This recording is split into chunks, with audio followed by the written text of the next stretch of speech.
আসসালামু আলাইকুম বন্ধুরা, সবাই কেমন আছেন? আশা করি সবাই ভালো আছেন, আমিও ভালো আছি। তো বন্ধুরা, এই যে দেখুন, সকাল সকাল চলে এসেছি আমবাগানে। তো এসে দেখি আমাদের এই ঘন জঙ্গলের ভিতরে অনেকটা শিয়ালের বাসা করেছে।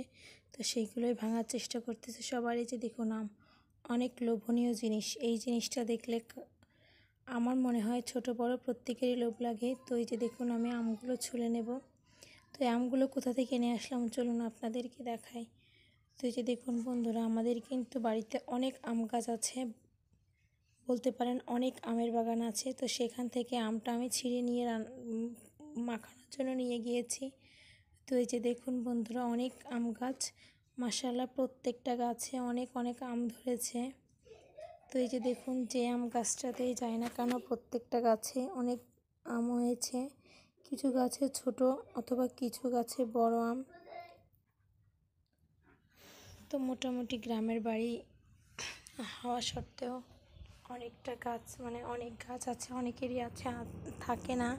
তবে এই যে দেখুন বন্ধুরা, বেগুন গাছগুলো লাগিয়েছিলাম, সেইগুলো কিন্তু মাশাআল্লাহ অনেক বড় হয়ে গেছে। তো এরপরে আপনাদের সঙ্গে আরেকটা ভিডিওতে আমি বেগুন গাছগুলো কত সুন্দর সুন্দর বেগুন ধরেছে সেইগুলো শেয়ার করব।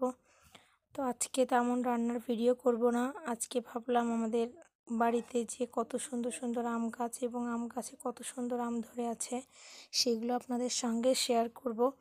তো বাড়ির ওই পাশটাতে প্রথমে আপনাদেরকে দেখিয়েছি শিয়াল মারার প্রস্তুতি চলতেছিল। এই পাশটাতে ঘন জঙ্গল মতো, তো সেখানে শিয়ালের অনেক বাসা বেঁধেছে। সেখান থেকে শিয়াল মারার চেষ্টায় আছে সবাই। তো আম ছিঁড়তে এসে দেখি এখানে শিয়াল মারার প্রস্তুতি চলতেছে। আর এই যে দেখুন, আমাদের কাছে আম বাগানে অনেক প্রজাতির আম আছে, এক এক প্রজাতির আম। প্রত্যেকটা প্রজাতির নাম আমি জানি না। তো এইটা কী আম জানি না, এটা হাড়ি ভাঙা মনে হয়।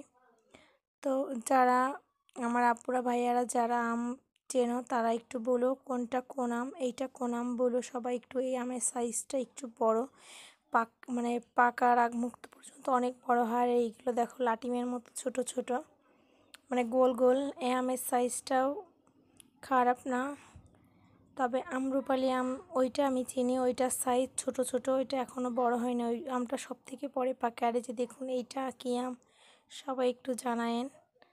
প্রত্যেকটা আম আপনাদের কাছে আমের সঙ্গে আপনাদের সবাইকে পরিচিত করাচ্ছে। আর এই যে দেখুন, এই যে তো প্রত্যেক গাছে মাশাআল্লাহ অনেক আম ধরেছে। কিছু গাছে আমগুলো অনেক বড় হয়ে গেছে, আবার কিছু গাছের আমগুলো ছোট আছে। আর এই যে দেখুন, এইগুলো আমরুপালি আম, এই আমগুলো ছোট ছোট। তো আল্লাহর রহমতে প্রত্যেক বছরই আম আসে, তবে এই বছর তুলনামূলক একটু বেশি আম এসেছে মনে হচ্ছে আমার।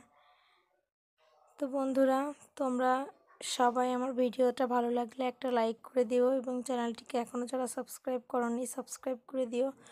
আর এই যে দেখুন, দুপুরবেলা যদি এত সুন্দর সুন্দর আম দেখা যায় তাহলে কাল না লোভ হবে বলো।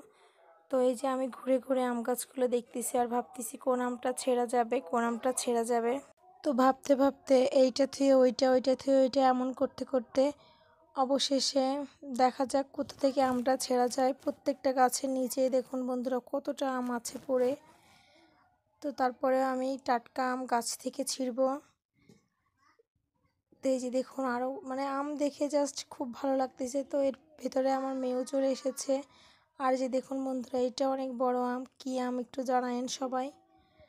যেদিকে তাকাচ্ছি সেদিকেই আম। তো অবশেষে আম ছিঁড়ে নিয়ে চলে আসলাম। দেখুন একটু বড় সাইজ এর আম খুঁজে খুঁজে বের করে নিয়ে এসেছি, নিয়ে এই যে আমি কাটতেছি।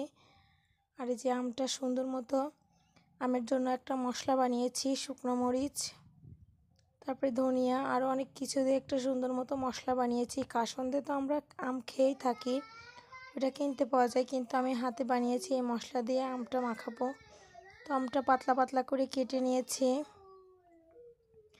এর মধ্যে সামান্য পরিমাণে লবণ অ্যাড করে আর ওই মশলাটা অ্যাড করে আম মাখাটা হয়ে যাবে। তো বন্ধুরা, দুপুরবেলার দিক কে কে এই গরমের ভিতরে এরকম কাঁচা আম মাখিয়ে খাও একটু অবশ্যই জানিও। আর এটা মনে হয় অনেকটা লোভনীয় একটা খাবার। তো এই যে দেখো, মশলাটা দিয়ে দিছি, এখনও দেই নাই। আমটা ভালো করে চটকিয়ে একটু নরম হয়ে গেলে আর যে দেখো সেই মশলা, যে মশলার কথা তোমাদের সঙ্গে বলতেছিলাম, সেই মশলাটা এর ভিতরে একটু ছাড় ছিটায় দিয়ে একটু মাখায় নিলে আমার আম মাখাটা হয়ে যাবে। মানে জাস্ট অসাধারণ, না খেলে তোমরা বুঝবা না এতটা মজা। তো সবাই ভালো থেকো, আজকের মতো এই পর্যন্ত। আল্লাহ হাফেজ।